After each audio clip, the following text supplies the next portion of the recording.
Proses penilaian ganti rugi dampak pembangunan flyover Ujan Mas masuk dalam mediasi kedua dan dinilai masih terdapat ketimpangan nilai, sehingga akan melakukan peninjauan langsung ke lokasi.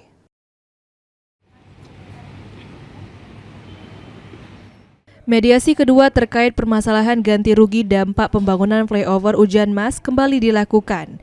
Pemerintah Kabupaten Muara Enim selaku mediator menemukan kembali pihak PT KAI dengan masyarakat Ujan Mas yang terdampak. Mediasi hanya dihadiri warga terdampak dan PT KAI, sementara pihak KJPP selaku jasa menilai aset tidak hadir.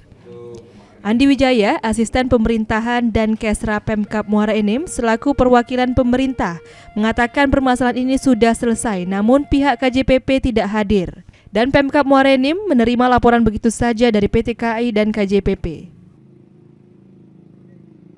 Tidak dihadiri oleh KJPP yang merupakan penilai publik, kantor jasa penilai publik terhadap penggantian yang ada di JPL 111 Ujan Mas itu, jadi kita belum bisa mendapatkan penyelesaian. Ini kita minta dikaji ulang.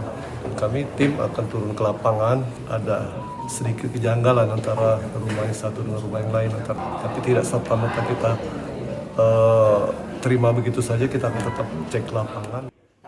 Pemkab menilai ada kejanggalan ketimpangan nilai ganti rugi aset milik masyarakat yang terdampak pembangunan flyover. Untuk memastikan pihaknya bersama tim gabungan akan mendatangi guna meninjau langsung lokasi yang dimaksud.